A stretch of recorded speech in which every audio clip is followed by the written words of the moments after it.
जय हिंद साथियों, कैसे हैं आप लोग। आई होप कब लगे होंगे आपकी जो स्टडी चलेगी बहुत ही बेहतरीन चलेगी। तो आज के क्लास में बात करने वाले हैं क्लास 12 के हिंदी के बहुत ही इंपॉर्टेंट ऑब्जेक्टिव क्वेश्चन। याद रखिएगा मेरे भाई, आप लोग अच्छे तरीका से देख लेते हैं ना तो परीक्षा में आने वाला एक भी प्रश्न नहीं छूटेगा, ये मेरा वादा है, ठीक है ना। तो आप लोग अच्छे तरीका से सारे क्वेश्चन को देखिएगा, क्योंकि जितना क्वेश्चन हम लोग कराएंगे आपके एनसीईआरटी बुक पर जो है ना, जितना प्रश्न होगा वो आधारित प्रश्न होगा, ठीक है ना। तो इसलिए सारे क्वेश्चन को अच्छे तरीका से देखिएगा और परीक्षा पैटर्न पर सारा प्रश्न आधारित है, ठीक है। तो चलिए बिना टाइम गए क्वेश्चन की तरफ बढ़ते हैं। इससे पहले क्लास को लाइक नहीं किया तो क्लास को लाइक कर लेंगे और चैनल को सब्सक्राइब कर लेंगे। और अभी तक हमारे व्हाट्सएप ग्रुप या व्हाट्सएप नंबर से नहीं जुड़े हैं तो जुड़ने का प्रयास कीजिएगा। डिस्क्रिप्शन में लिंक है, वहां नंबर भी है, आपको जिससे इच्छा करे उससे जुड़ जाइएगा, ठीक है ना। और सारे बच्चे जुड़ने का प्रयास अवश्य कीजिएगा, ठीक है। तो चलिए क्वेश्चन नंबर क्या कह रहा है, 1 कह रहा है ना मेरे भाई, संयोगिता स्वयंवर किसकी रचना है। बहुत ज्यादा खास क्वेश्चन है, याद रखिएगा। यह आपके एग्जाम में कई कई बार जो है पूछा भी गया है, तो आपको याद होना चाहिए कि संयोगिता स्वयंवर जो होता है वो किसकी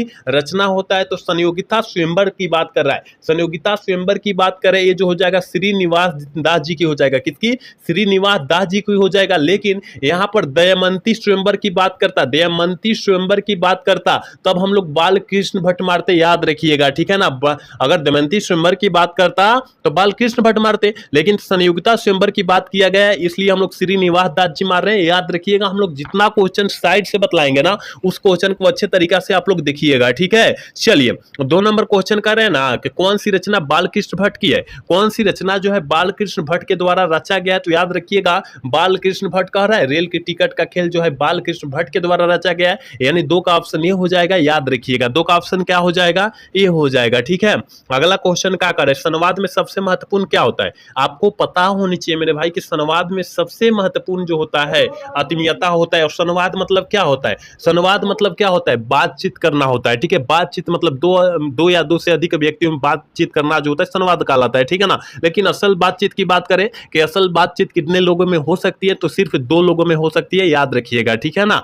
चलिए अगला क्वेश्चन क्या कह रहा है मेरे भाई, कह रहा है ना बालकृष्ण भट्ट के पिता पेशे से क्या थे। पेशा मतलब क्या होता है, काम होता है कि आपका काम क्या है, ठीक है। रोज का काम आज क्या करते हैं, आप क्या करते हैं। तो बालकृष्ण भट्ट के पिताजी बेनी प्रसाद भट्ट जी जो थे ना, व्यापारी थे। क्या थे, व्यापारी थे। याद रखिएगा ऑप्शन बी वाला सही हो जाएगा। नाम क्या था, बेनी प्रसाद भट्ट था पिताजी का नाम, ठीक है। चलिए अगला क्वेश्चन की तरफ बात करते हैं, यानी 5 नंबर क्वेश्चन क्या कर रहा है मेरे भाई, कह रहा है ना गुलेरी जी ने कुल कितनी कहानियां लिखी। मेरे भाई उसने कहा था बुद्धू का काटा सुख में जीवन, यानी कितना हुआ, 3 हुआ ना। तो 3 कहानियां लिखे हुए थे। देखिए मैं जितना क्वेश्चन साइड से बतला रहा हूं ना उस क्वेश्चन को अच्छे से याद रखिए, ठीक है। उस क्वेश्चन को अच्छे से याद रखिएगा, वही परीक्षा आएगा जो परीक्षा में आएगा जो पढ़िएगा आप, ठीक है ना। तो आप अच्छे से पढ़िए और पढ़िएगा वही जो परीक्षा में आए, है ना। चलिए कह रहे लहना सिंह किस पद पर था। और सारे बच्चे को पता होगा कि लहना सिंह जो था वो जमादार के पद पर था। किसके, जमादार के पद पर था, यानी 6 का ऑप्शन सी हो जाएगा। याद रखिएगा आप लोग सारे क्वेश्चन को अच्छे तरीका से देखिए, जहां डाउट हो रहा है वहां पूछने का प्रयास कीजिए, क्योंकि डाउट नहीं होना चाहिए। डाउट होने से पहले हम लोग बतला देते हैं आपको, ठीक है ना। लेकिन डाउट नहीं होनी चाहिए, अगर डाउट हो रहा है ना तो पूछने का प्रयास जरूर कीजिएगा सारे बच्चे, ठीक है। चलिए अगला क्वेश्चन क्या करें मेरे भाई, करे ना उसने कहा था कहानी में किस शहर का चित्रण हुआ है।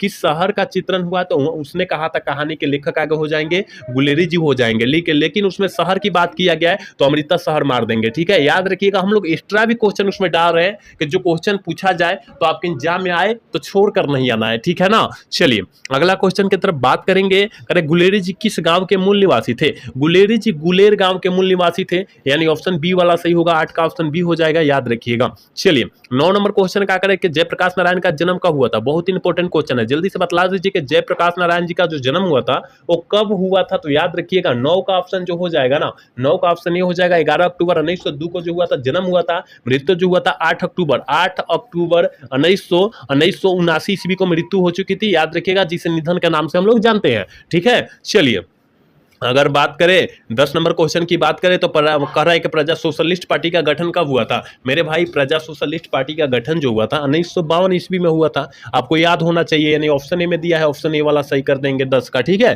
11 नंबर क्वेश्चन क्या कह रहा है कि जयप्रकाश नारायण के बचपन का क्या नाम था। जयप्रकाश नारायण जी के बचपन का जो नाम था वो बाउल था। क्या था, बाउल था। और बड़े होने पर इसे लोकनायक के नाम से लोग जानने लगे। कहा जाएगा कि बड़े होने पर जयप्रकाश नारायण को किस नाम से जाना जाता था, तो लोकनायक के नाम से जाना जाता था, आप लोग याद रखिएगा। ठीक है, चलिए 12 नंबर क्वेश्चन का कह रहा है करे कि जयप्रकाश नारायण जी के जो कह रहा है ना, जयप्रकाश नारायण जी के पिता का क्या नाम था? आपको पता होनी चाहिए कि जयप्रकाश नारायण जी के पिताजी का जो नाम था हर्षुल दयाल था, यानी 12 का ऑप्शन बी हो जाएगा, याद रखिएगा। ठीक है ना, तो चलिए 13 नंबर क्वेश्चन का कह रहा है ना मेरे भाई, कह रहे कि जयप्रकाश नारायण को किसका भाषण सुनकर अमेरिका जाने की प्रेरणा मिली? किसका भाषण सुनकर? तो याद रखिएगा स्वामी सत्यदेव की भाषण सुनकर जो है ना अमेरिका जाने की प्रेरणा मिली, यानी ऑप्शन बी वाला सही हो जाएगा। याद रखिएगा, सारे बच्चे अच्छे तरीके से सारे क्वेश्चन को याद रखेंगे। करेक्ट, अर्धनारीश्वर निबंध के निबंधकार कौन है? अर्धनारीश्वर जो है पाठ है, और इस पाठ के लेखक जो हो जाएंगे कौन हो जाएंगे? तो सारे बच्चे को पता है कि रामधारी सिंह दिनकर हो जाएंगे, यानी ऑप्शन डी वाला सही हो जाएगा, याद रखिएगा। और बालकृष्ण भट्ट जी कौन से पाठ को लिखे हुए हैं? तो बातचीत पाठ को लिखे हुए हैं। तो चंद्रधस मगुलेदी जी कौन से पाठ को लिखे हुए हैं? तो उसने कहा था पाठ को लिखे हुए हैं। और जयप्रकाश नारायण जी कौन से पाठ को लिखे हुए हैं? तो संपूर्ण क्रांति पाठ को लिखे हुए हैं। आप लोग याद रखिएगा, हम लोग जितना क्वेश्चन एक्स्ट्रा बतला रहे हैं उस क्वेश्चन को अच्छे तरीके से याद रखिएगा, कहीं नोटबुक पर लिखकर, कहीं अपने कॉपी पर लिखकर याद रखिएगा कि आपको याद रहे सारे प्रश्न। ठीक है, चलिए अगर क्वेश्चन 15 नंबर क्वेश्चन करे कि यदि करे कि युद्ध और शांति की समस्या पर लिखी गई काव्य कृति जो है कौन कृति है? तो याद रखिएगा कुरुक्षेत्र, जो हमारे प्रिय मित्र प्रिय भाई जो ऑप्शन सी टिक है ना, बिल्कुल सही होगा, याद रखिएगा। चलिए अगला क्वेश्चन यानी 16 नंबर क्वेश्चन का करें कि दिनकर किस युग में के कवि माने जाते हैं? दिनकर जी यानी रामधारी सिंह दिनकर जी किस युग में के कवि माने जाते हैं? तो याद रखिएगा छयवादो युग के कवि माने जाते हैं, यानी ऑप्शन सी है, सी वाला टिक कर देंगे। ठीक है, 17 नंबर क्वेश्चन का करें कि नदी के द्वीप किसकी रचना है? और नदी के द्वीप जो है किस लेखक की रचना है? तो आप कहिएगा कि सर नदी के द्वीप कर रहा है, और हमें पता है कि नदी के द्वीप जो है ना ये जो है अगे जी की रचना है, और अगे जी का पूरा नाम जो होता है सचितानंद हीरानंद वात्स्य अगे होता है, आप लोग याद रखिएगा। ठीक है, हम लोग जितना क्वेश्चन कराएंगे वही प्रश्न आपके एग्जाम में आएगा, आप पढ़िए वही जो आपके एग्जाम में आए। ठीक है ना, तो हम लोग वही क्वेश्चन पढ़ाते हैं जो आपके एग्जाम में टकराता है, इधर उधर का क्वेश्चन हम लोग टाइम वेस्ट नहीं करते हैं। ठीक है ना, तो यहाँ पर आप लोग याद रखिएगा कि पढ़िए वही जो आपके परीक्षा में आए, हमेशा आए। ठीक है, चलिए अगला क्वेश्चन की तरफ बात करेंगे, यानी 18 नंबर क्वेश्चन का रोज इनमें से क्या है? देखिए रोज कहानी के लेखक जो हमने बतला दिया अगे जी है, लेकिन पूछा जा रहा है क्या? तो याद रखिएगा एक प्रकार का यह कहानी है, रोज पाठ जो है एक प्रकार का कहानी है, यानी ऑप्शन बी में दिया है, ऑप्शन बी वाला हम लोग टिक कर देंगे, 18 का ऑप्शन बी हो जाएगा, याद रखिएगा। चलिए 19 नंबर क्वेश्चन करें कि बचपन में खेलने के लिए सच्चिदानंद हीरानंद वात्स्य अगे ने कौन सा नाटक लिखा था? और इस सारे बच्चे को पता होगा कि सच्चिदानंद हीरानंद वात्स्य अगे जो है बचपन में खेलने के लिए इंद्र सभा नाटक को रचे हुए थे, यानी ऑप्शन सी वाला सही होगा। 19 का ऑप्शन जो हो जाएगा सी हो जाएगा, याद रखिएगा। ठीक है, चलिए 20 नंबर क्वेश्चन का कह रहा है करे नवरत्न में कौन सा समास है? नवरत्न जहां संख्या दिखाई दे, हमने क्या बोला था? जहां संख्या दिखाई दे वहां द्विगु समास मार देना है, जैसे कि चौराहा, पचगुनी, सटगुनी, षटकोण, नगुनी, दसगुनी, ये जो होता है ना, ये जो होता है द्विगु समास का उदाहरण होता है, आप लोग याद रखिएगा क्योंकि पहले ऑलरेडी हम बतला चुके हैं। ठीक है, चलिए अगला क्वेश्चन 21 नंबर क्वेश्चन करेंगे धनहीन में कौन सा समास है? मेरे भाई वो व्यक्ति जो पूछा जा रहा है धन से हीन है, क्या है? धन से हीन है, और हमने बतलाया था धन से हीन यानी जहां कारक का चिन्ह दिखाई दे वहां तत्पुरुष समास आपको टिक आउट कर देना है। ठीक है, जहां धन से हीन मतलब जहां कारक का चिन्ह दिखाई दे वहां पर जो है क्या करना है? तत्पुरुष समास आंख मूंद कर मार देना है। ठीक है ना, तो ऑप्शन सी वाला करेक्ट हो जाएगा, याद रखिएगा। 22 नंबर क्वेश्चन क्या कह रहा है? देवता का प्रवाची शब्द क्या होता है? देवता का प्रवाची शब्द जो होता है देव होता है। क्या होता है? देव होता है, यानी ऑप्शन ए में ही दिया है, ऑप्शन ए वाला सही कर देंगे, 22 का ऑप्शन ए हो जाएगा, याद रखिएगा। 23 नंबर क्वेश्चन क्या कह रहा है कि अमृत का प्रवाची शब्द क्या होता है? देखिए प्रवाची शब्द का अर्थ जो होता है ना उसके ही जैसा समान अर्थ, कहने का मतलब है मेरा नाम एगो है, जैसे आपका नाम हो सकता है दूगो है, आपके गांव के नाम रख दिए होंगे, कोई बिगाड़ू नाम, कोई दूगो नाम घर के लोग रख दिए होंगे, उसी मतलब इसका दूसरा नाम बतलाना है, अमृत का दूसरा नाम बतला देना है। तो आप कहिएगा कि सर अमृत का दूसरा नाम जो होता है अमिया होता है। हाँ बिल्कुल सही, ऑप्शन बी वाला सही हो जाएगा, याद रखिएगा। चलिए अगला क्वेश्चन 24 नंबर क्वेश्चन करें, सज्जन का विलोम क्या होगा? सज्जन का विलोम जो होता है वो क्या होता है? तो आप कहिएगा कि सर सज्जन का विलोम दुर्जन होता है। क्या होता है?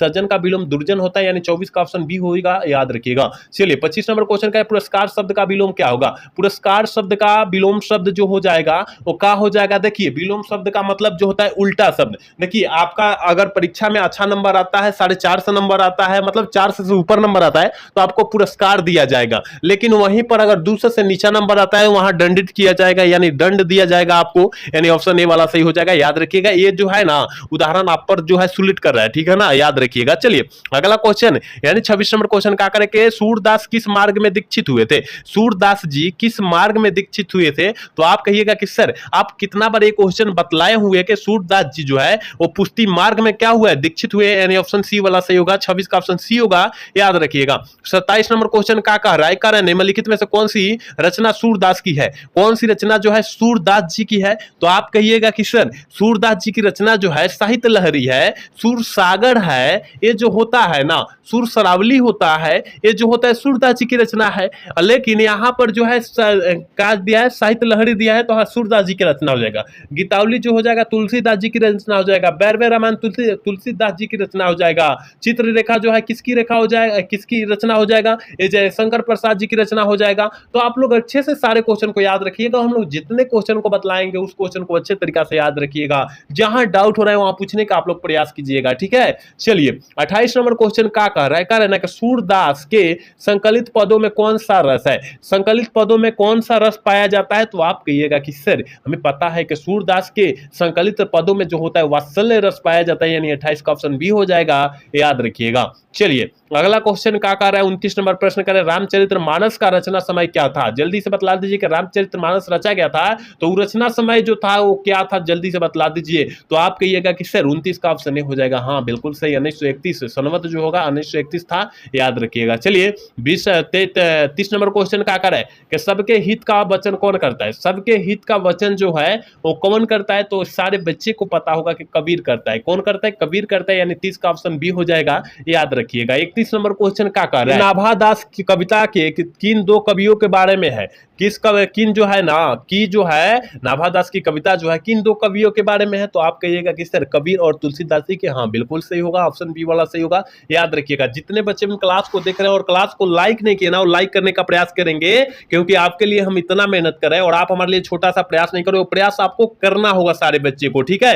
32 नंबर क्वेश्चन का करें कि सुभद्रा कुमारी चौहान का रचना कौन सी है? सुभद्रा कुमारी चौहान की रचना जो है वो कौन है? तो सुभद्रा कुमारी चौहान की रचना जो है पुत्र भी होगा, ठीक है, ऑप्शन डी वाला सही हो जाएगा। अधिनायक जो है रघुवीर सहायक जी की रचना है। उषा जो है शमशेर बहादुर सिंह की रचना है। हार्ज जो है अशोक वाजपेयी जी की रचना है, याद रखिएगा, ठीक है। और पुत्र वियोग जो है सुभद्रा कुमारी चौहान जी की रचना है, याद रखिएगा, ऑप्शन बी वाला सही हो जाएगा, ठीक है, याद रखिएगा। 32 का ऑप्शन क्या होगा? बी होगा, डी होगा, सॉरी डी होगा ना। चलिए अगला क्वेश्चन का है ना, शमशेर बहादुर सिंह की पत्नी का क्या नाम था? सारे बच्चे को पता होगा कि शमशेर बहादुर सिंह की पत्नी का नाम धर्म देवी था। क्या था? धर्म देवी था, ऑप्शन बी वाला सही करेंगे। 33 का ऑप्शन क्या होगा? बी होगा, याद रखिएगा। 34 नंबर क्वेश्चन करें कि सुभद्रा कुमारी चौहान और महादेवी वर्मा किस स्कूल से एक साथ पढ़ी थी? मतलब मित्र थी, किस स्कूल से मित्र थी? तो याद रखिएगा कास्टवेस्ट गर्ल्स स्कूल इलाहाबाद का, इलाहाबाद, यानी ऑप्शन ए वाला सही होगा। 34 का ऑप्शन जो हमारे प्रिय मित्र, प्रिय भाई, प्रिय बहन, ऑप्शन ए टिकर है ना, बिल्कुल सही होगा, याद रखिएगा। चलिए अगला क्वेश्चन यानी 35 नंबर क्वेश्चन करें, मुक्तिबोध किस सप्तक के कवि माने जाते हैं? मुक्तिबोध जी किस सप्तक के कवि माने जाते हैं? तो याद रखिएगा मुक्तिबोध कर रहा है, तो याद रखिएगा ये जो है ना तार सप्तक के कवि माने जाते हैं, यानी 35 का ऑप्शन ए हो जाएगा। क्या हो जाएगा? 35 का ऑप्शन ए हो जाएगा। चलिए 36 नंबर क्वेश्चन की तरफ बात करेंगे। 36 नंबर क्वेश्चन करें, अधिनायक के रचयिता कौन है? अधिनायक के रचयिता जो हो जाएंगे रघुवीर सहायक जी हो जाएंगे। कौन हो जाएंगे? रघुवीर सहायक जी, यानी 36 का ऑप्शन जो हो जाएगा बी हो जाएगा, याद रखिएगा। 37 नंबर क्वेश्चन क्या कर रहा है मेरे भाई?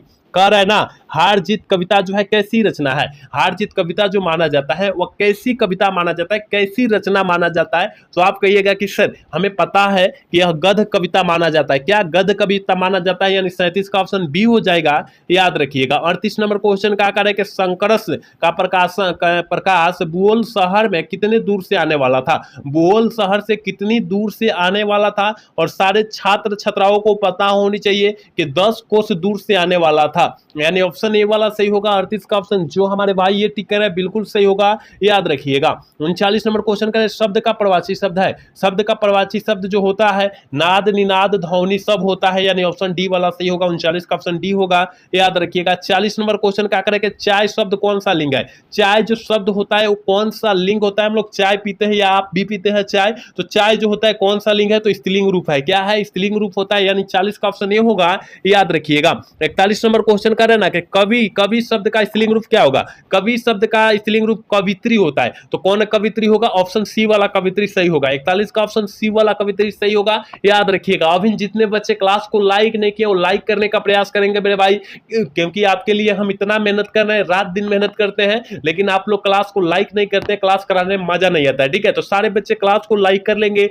और साथ में चैनल को सब्सक्राइब नहीं किया तो चैनल को सब्सक्राइब भी कर लेंगे। ठीक है, चलिए 42 नंबर क्वेश्चन कर रहे हैं कि नाटक के क्षेत्र में जयशंकर प्रसाद के बाद सबसे बड़ी प्रतिभा कौन माने जाते हैं? सबसे बड़ी प्रतिभा जो माने जाते हैं वो कौन माने जाते हैं? तो याद रखिएगा 42 का ऑप्शन डी हो जाएगा, मोहन राकेश जी माने जाएंगे। ठीक है, मोहन राकेश जी ऑप्शन डी में दिया, देखिए ऑप्शन डी वाला सही हो जाएगा। ठीक है, चलिए अगला क्वेश्चन क्या कर रहे हैं? 43 नंबर क्वेश्चन कर रहे हैं कि कविता के नए प्रतिमान के लेखक कौन है? कविता के नए प्रतिमान के लेखक जो होंगे वो कौन हो जाएंगे? तो नामवर सिंह हो जाएंगे, यानी 43 का ऑप्शन ए हो जाएगा, याद रखिएगा। 40 नंबर क्वेश्चन क्या कर रहा है? ओम प्रकाश वाल्मीकि ने किस नाटकशाला की स्थापना की? ओम प्रकाश वाल्मीकि ने जो है किस नाटकशाला की स्थापना की थी? तो याद रखिएगा 44 का ऑप्शन जो हमारे प्रिय मित्र, प्रिय भाई, प्रिय बहन जो ऑप्शन ए टिक कर रहे हैं ना, बिल्कुल सही होगा, याद रखिएगा। आप लोग इसी तरीका से तैयारी कीजिए क्योंकि आपके आने वाले परीक्षा के दिन के लिए कठिनाई ना हो। ठीक है ना, तो आप बेहतरीन तरीका से अभी से ही तैयारी कीजिए कि आपका तैयारी बेहतरीन तरीका से हो जाए। चलिए अगला क्वेश्चन क्या कर रहा है? 45 नंबर क्वेश्चन कर रहा है ना कि जय कृष्णमूर्ति की इनमें से कौन सी रचना है? जय कृष्णमूर्ति जिसे जिद्दू कृष्णमूर्ति के नाम से हम लोग जानते हैं, तो याद रखिएगा रोज जो है अगे जी की रचना है, संपूर्ण क्रांति जो है ये जो है जयप्रकाश नारायण जी की रचना है, बात जी जो है बालकृष्ण भट्ट जी की रचना है, लेकिन शिक्षा जो है जय कृष्णमूर्ति जी की रचना है, यानी जिद्दू कृष्णमूर्ति जी की रचना है। याद रखिएगा ऑप्शन डी वाला सही होगा, 45 का ऑप्शन डी हो जाएगा। चलिए 46 नंबर क्वेश्चन क्या करें कि अगिन शब्द का तद्भव रूप क्या होगा? अगिन शब्द का तद्भव रूप जो होता है वो क्या होता है? तो आपको पता है, हमको पता है कि आग होता है। हाँ बिल्कुल सही, ऑप्शन सी और डी वाला करेक्ट हो जाएगा। चलिए अगला क्वेश्चन 47 नंबर क्वेश्चन क्या करें कि हिंदी में कुल कितने सर्वनाम होते हैं? हिंदी में कुल कितने सर्वनाम होते हैं? तो 47 का ऑप्शन डी हो जाएगा, क्योंकि 11 सर्वनाम होता है। कितना? 11 सर्वनाम होता है, याद रखिएगा। ठीक है ना, तो ऑप्शन डी टिक कर दीजिएगा। का ऑप्शन डी टिक कर दीजिएगा, याद रखिएगा। 48 नंबर क्वेश्चन क्या कर रहा है ना मेरे भाई कि नमक करे कि नमक का विशेषण है। नमक का विशेषण जो होता है नमकीन होता है। अगर भारत का विशेषण पूछा जाएगा भारतीय मरिएगा, इतिहास का विशेषण पूछा जाएगा ऐतिहासिक मरिएगा, जात का विशेषण पूछा जाएगा जातीय मरिएगा, पर्वत का विशेषण पूछा जाएगा पर्वतीय मरिएगा। हम लोग जितना इस साइड से क्वेश्चन बतला रहे हैं ना उस क्वेश्चन को याद रखिएगा, क्योंकि आपके एग्जाम में सारा प्रश्न आया हुआ है पहले कभी ना कभी, है ना। चलिए 49 नंबर क्वेश्चन करें कि हिंदी साहित्य का सूर्य किस कवि को कहा जाता है? सूर्य जो है किस कवि को कहा जाता है? तो सारे छात्र को पता होगा कि सूरदास को कहा जाता है। किसकी? सूरदास को कहा जाता है, लेकिन ऑप्शन में लगता है कहीं दिया नहीं है। सूरदास को कहा जाता है लेकिन ऑप्शन में नहीं दिया है, तो ऑप्शन डी वाला सही कर देंगे, इनमें से कोई नहीं। ठीक है ना, लेकिन हिंदी साहित्य का सूर्य जो होता है सूरदास को कहा जाता है, याद रखिएगा। और आज के क्लास के लास्ट क्वेश्चन 50 नंबर क्वेश्चन है कि निम्नलिखित में से कौन सी रचना भगत सिंह की है? कौन सी रचना जो है भगत सिंह की है? संपूर्ण क्रांति जो है यह जयप्रकाश नारायण जी की रचना है। ओ सदा नीरा जो है जगदीश चंद्र माथुर जी की रचना है। शिक्षा जो है जय कृष्णमूर्ति जी की रचना है, लेकिन एक लेख और एक पत्र जो है ना भगत सिंह की रचना है। याद रखिएगा ऑप्शन डी वाला करेक्ट हो जाएगा। ठीक है, तो हमने यहाँ 50 क्वेश्चन काफी ज्यादा चुनिंदा आपके बुक से बतलाए हुए हैं, तो आप लोग अच्छे तरीका से 50 क्वेश्चन को याद रख लीजिएगा। अगर 50 क्वेश्चन को याद रख लेते हैं ना तो 5 से 6 नंबर प्रश्न आपका जो है मुट्ठी में अपने बस में हो जाएगा। ठीक है, तो आप लोग अच्छे तरीके से सारे क्वेश्चन को देखिएगा। ठीक है, तो आज का क्लास जो है कैसा लगा है, और अगर अच्छा लगा होगा तो चैनल को सब्सक्राइब और वीडियो को लाइक करना तो भूलिएगा। मिलता है अगला सेशन में। जय हिंद, जय भारत, टाटा, बाय बाय।